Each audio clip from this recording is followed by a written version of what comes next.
Hello everyone, welcome to A to Z Concepts History. Let's get started by our topic which is on history of India. Why the earliest people were on move.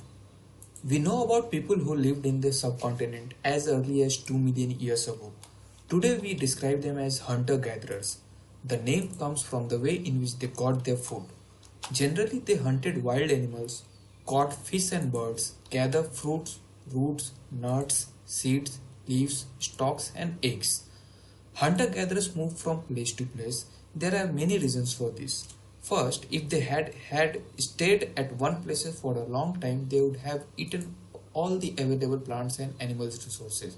Therefore, they would have had to go somewhere in search of food.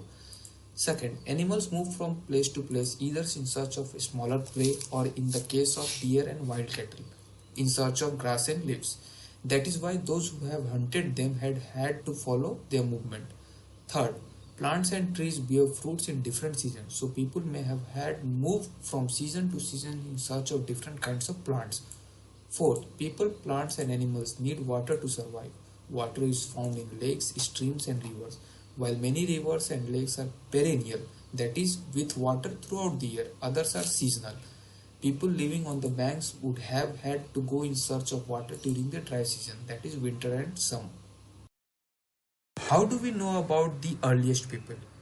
Archaeologists have found some of the things hunter-gatherers made and used. It is likely that people made and used tools of stone, wood and bone, of which stone tools have survived best. Some of these stone tools were used to cut meat and bone, scrap bark from trees and hides, animal skins, chop fruits and roots, used for digging the ground to collect edible roots. Stitching cloth made out from animal skin.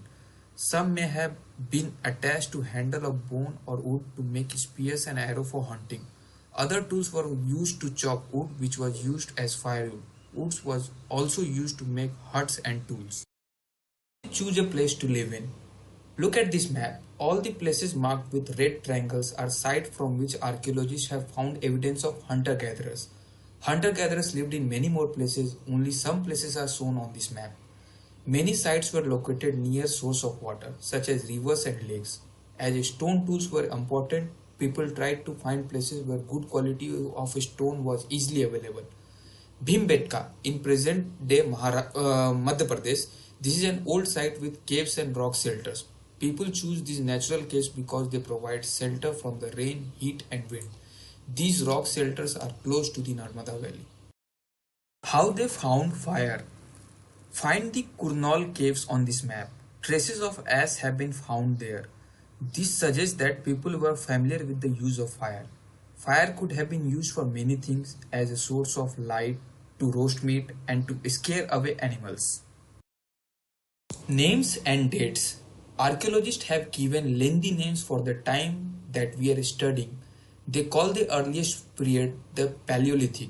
This comes from two Greek words, paleo meaning old and lithios meaning stone. The name points to the importance of finds of stone tools. The Paleolithic period extends from 2 million years ago to about 12,000 years ago. This long stretch of time is divided into the lower, middle and upper Paleolithic. This long span of time covers 99% of human history. The period when we find environmental changes beginning about 12,000 years ago till about 10,000 years ago is called Mesolithic, Middle Stone. Stone tools found during this period are generally tiny and are microliths. Microliths were probably stuck on the handles of bone and wood to make tools such as saws and sickles. At the same time, older variety of tools continued to be used. The next stage from about 10,000 years ago is known as Neolithic. A changing environment. Around 12,000 years ago, there was a major change in the climate of the world, with a shift of relatively warm conditions. In many areas, this led to the development of grasslands. This in turn led to the increase in the number of deer, antelope, goat, and cattle. That is, animals that survived on grass. Those who hunted these animals now followed them, learning about their food habits and their breeding seasons. It is likely that this helped people to start thinking about herding and rearing these animals themselves. Fishing also became important. The beginning of farming and herding. This was also a time when several grain bearing grasses, including wheat, barley, and rice, grew naturally in different parts of the subcontinent. Men, women, and children probably collected these grains as food and learned where they grew and when they ripened.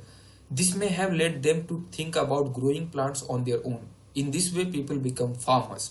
People could also attract and then tame animals by leaving food for them near their shelters. The first animal to be tamed was the wild ancestor of the dog. Later, people encouraged animals that were relatively gentle to come near the camps where they lived. These animals, such as sheep, goat, cattle, and also the pig, lived in the herds and most of them ate grass. Often, people protected these animals from attacks by the other wild animals. This is how they become herders. How the earliest people moved towards a settled life. Archaeologists have found traces of huts or houses at some sites. For instance, in Burzahom, in present-day Kashmir, people built pit houses, which were dug into the ground with steps leading into them. These may have provided shelter in cold weather. Archaeologists have also found cooking huts both inside and outside the huts, which suggests that depending on the weather, people could cook food either indoors or outdoors. A closer look, living and dying in Mehergarh. Look at this map. Mehergarh is pointed out in green color. This site is located in a fertile plain near the Bolan Pass, which is one of the most important routes in Iran. In Mehergarh was probably one of the places where people learned to grow barley and wheat and rear sheep and goats for the first time in this area. It is one of the earliest villages that we know about. At this site, many animal bones were found. Bones of wild animals such as the deer and pig, and also the bones of sheep and goat were found. Other finds at Mehergarh include remains of square or rectangular houses. Each house had 4 or more compartments, some of which may have been used for storage.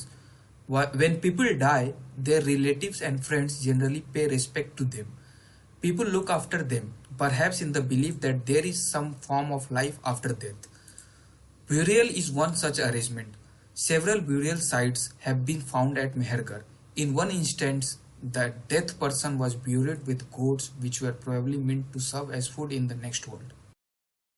Cave paintings in France. Look at this map of France. This site was discovered by 4 school children more than 100 years ago. The painting which is shown over here is a form of cave in France. Paintings like this were made of between 20,000 and 10,000 years ago. Many of these were animals such as wild horses, orcs, an older wild form of cattle, bison, woolly rhinoceros, reindeer, and bear painted in bright colors.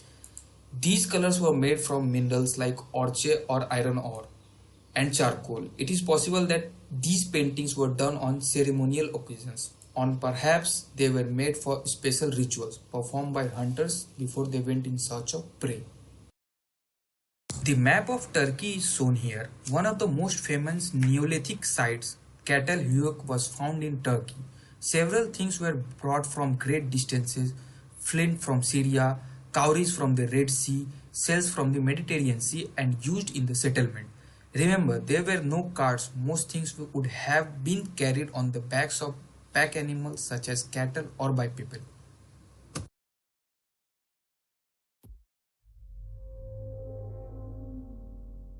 If you like the way we provide knowledge, then please subscribe our channel for more videos.